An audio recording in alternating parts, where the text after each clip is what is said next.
Hello বন্ধুরা, দেখতে পাচ্ছ এটা বোয়াল মাছ।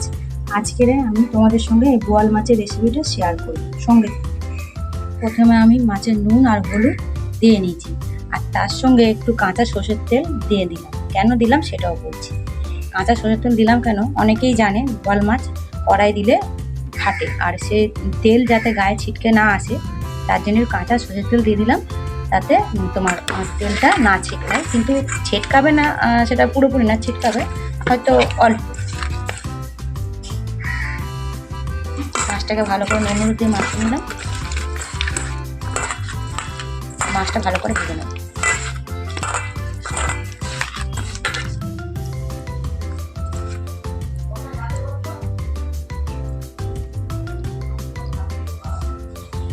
আদা রসুন পেঁয়াজ আলুটা আমি কেটে ফেললাম, এবার আদা রসুনটা বেটে নেব।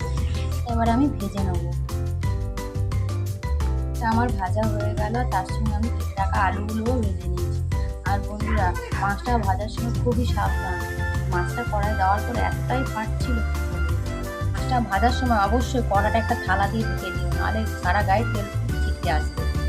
এবার আমি ওই মাছ ভাজা তেলের মধ্যে একটু সাদা জিরে ফোড়ন দিয়ে নেব।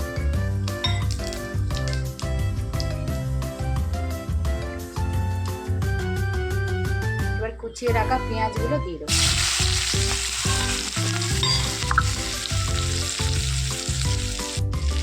নুন দিয়ে দেবো।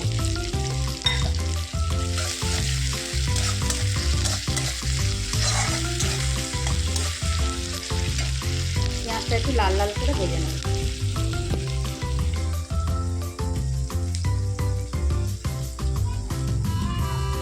পেঁয়াজটা আমার লাল করে ভাজা হয়ে গেছে, এবার আমি বেটে রাখা আদা রসুনটা দিয়ে দিলাম।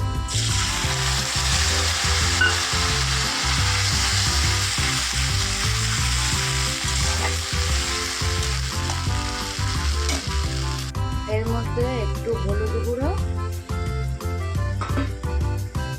একটু লঙ্কার গুঁড়ো আর একটু জিরের গুঁড়ো দিয়ে দিলাম।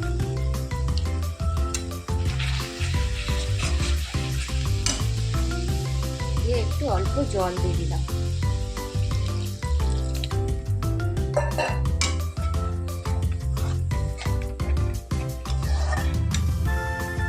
মশলাটা একটু কষে গেলে ওর মধ্যে ভেজে রাখা আলুগুলো দিয়ে দিলাম।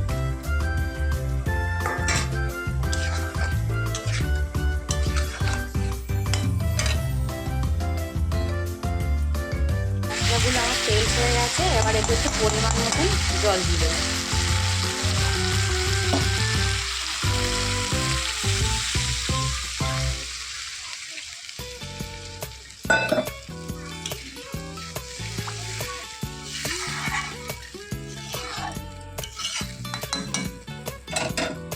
দিয়ে একটু ঢাকা দিয়ে দেবো।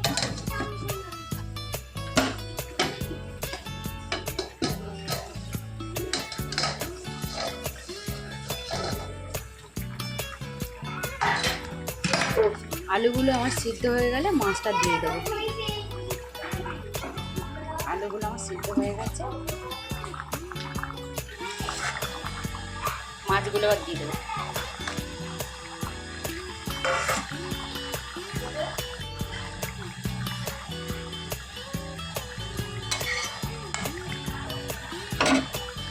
মাছটা আমার হয়ে গেছে, এবার আমি নামিয়ে নিই।